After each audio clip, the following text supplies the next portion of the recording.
Okay, last set po tayo sa Astronomy and Space Science. So, last set po tayo. So, later on, baka mag-create na naman ako ng other sets po. So, for the meantime, ito pa lang po yung sets po natin sa Astronomy and Space Science. So, hopefully, you have learned something from set 1 to 5 because this is the last set na.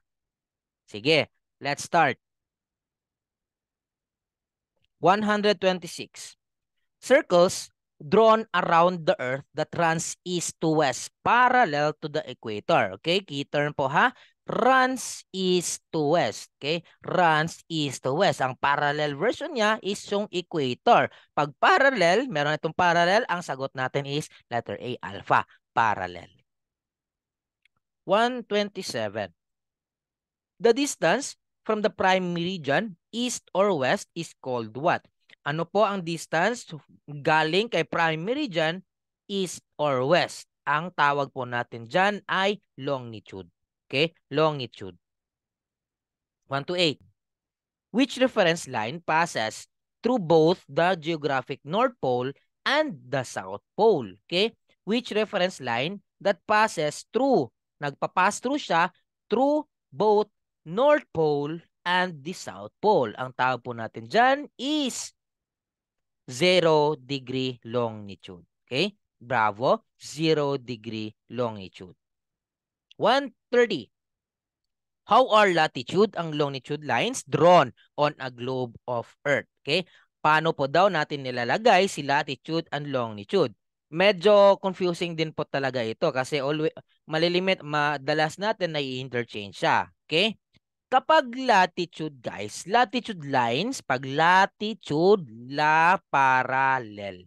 Pag latitude, parallel. Pag longitude, those are the lines that meets at the pole. Okay? Delta. 131. Which of the following is false? Which of the following is false? Sige nga, let's try each options. Let's start with D. Parallels runs east to west. Of course, yes. Parallels runs east to west. The equator is a parallel. Yes po. Ang equator pa natin is considered as the greatest parallel.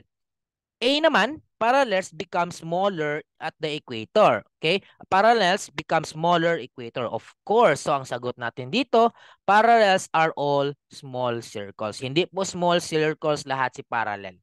Kasi, pinakamalaki po si equator doon. At as you go to the poles, magiging maliliit po sila. 132. Kepler's first law of planetary motion. Ano po ang first law of planetary motion ni Johann Kepler? Anong tawag natin doon? Law of elliptical orbit, Charlie. Law of elliptical orbit. 133. The parallel of 23.5 north. Okay, we are talking about 23.5 north. Pag north po, Cancer or Capricorn? Capricorn. North ha, pag north, Cancer po. Pag north, Cancer. Please remember ha, parallel na 23.5 north, pag north, Cancer. Pag south naman, pag south, Capricorn na. Okay? Pag south, Capricorn na. How about 66.5?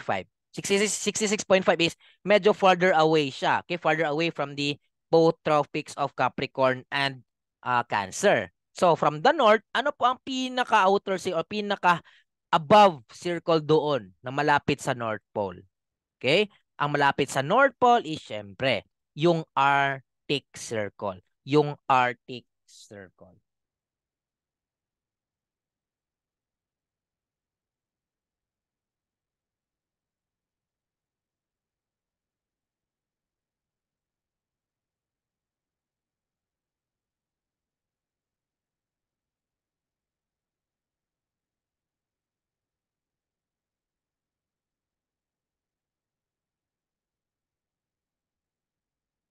Okay? Next number. The parallel of 66.5 south. Okay, 66.5 south, kabaliktaran ng Arctic Circle. Walang iba kundi si Antarctic Circle. Siya po yung sa south version. Okay? So sa north version, again, recall natin ha, Tropic of Cancer at saka si Arctic Circle. Sa south naman, Tropic of Capricorn at saka si Antarctic Circle. 137. The elapsed time between two successive crossings of the same meridian by the sun. Ano po ang tawag sa elapsed time po between two successive crossings of the same meridian by the sun? Okay, we are talking about by the sun. By the sun, ang sagot po natin to is apparent solar day. Apparent solar day. 138. How does a solar day compare with a sidereal day? Okay, how does a solar day compared with a sidereal day? So, ang comparison po natin dito is magkaiba po yung duration po niya. Okay, magkaiba yung duration. Comparing solar day to sidereal day, si solar day po is 4 minutes longer than the sidereal day po. Okay, 4 minutes longer po si solar day kaysa kay sidereal day. 139. The second has been adopted as the international unit of time. Yung second po, in terms of the emitted frequency of what atom? Okay, may basihanan po daw si second at anong atom po yan? Okay, anong atom? Si Charlie po, cesium 133. Please remember ha, yung second, yung atom niya is cesium 133. 140. The movement of the sun across the celestial meridian is defined as what? Okay? Yung movement of the sun across the celestial meridian, meaning to say, it is above you. What is above you? Anong time of the day? Noon time. Okay? Noon time. 141. In the time 1 p.m., ano po ang tawag natin sa PM dyan? Okay? Anong tawag natin sa PM? Okay? Ang PM po is after the meridian.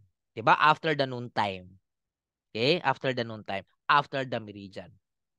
Kapag 10 a.m. naman, yung AM dito is tinatawag natin before the meridian. Before noon time comes. 143. You are traveling west by jet and cross 3 time zone boundaries. If your watch reads 3 p.m. when you arrive, you should reset it to what? I-reset mo siya, pabalik ka. Dapat pabalik ka because you are traveling west. Pag bumalik ka, yung watch mo dapat is set at 12 noon. Okay? Isa-set mo siya 12 noon. Kasi you are crossing 3 time zone boundaries. So 3 p.m. minus 3, magiging 12 noon siya. 144. The majority of people experience the worst jet lag when flying in which of the following directions? Okay?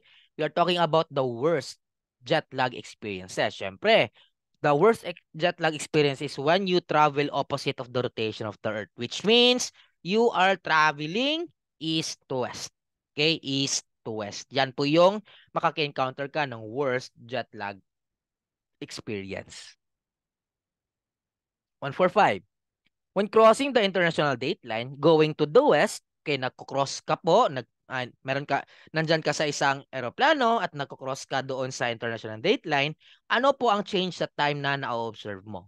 Okay? When you are crossing the international dateline, going to the west, okay? IDL, going to the west, syempre, you will add another day. Okay? You will add another day. Kapag pabaliktad naman, if you go to the east, the time observed is nire-repeat lang po yung day. Hindi po nagsusobrak ha. It will just repeat itself. It will just repeat itself. 147. The 180 degrees meridian is called what? Okay, ano po ang tawag natin sa 180 degrees? So yung 0 degrees prime meridian, si 180 degrees is tinatawag nating international dateline. International dateline. Yung half portion po ni whole longitude. 180 degrees meridian. 148. An observer is standing on an eastern side of a cliff where a sailing ship can be seen. Okay, same ito kanina, di ba? Sink slowly. Siyempre, we are talking about the shape po ni Earth. Anong shape ni Earth? Earth is an oblate spheroid. Earth is an oblate spheroid. Let's have 149. The approximate age of the moon was determined by, okay, paano natin nalaman yung approximate age ni moon? Siyempre, by doing several moon missions, lunar missions. At doon, kinuha natin ang mga samples po ni rock para i-radio date natin. So, ang sagot natin dito dapat is letter A, radioactive dating of moon rocks. Last number, 150. Which of the following is not a contributing factor in causing eclipse? So, sino sa kanila, sino sa options, ang hindi po factor na magkukos ng isang eclipse? Okay? Siyempre, tama po si letter D, yung varying distance po ni Earth and the Sun. At saka yung varying distance between Earth and the Moon, di ba? Yung solar at si lunar. Letter B, yung inclination of the moon's orbit, of course, kasi it will change the pattern, it will change the positioning. So, we are left with letter A.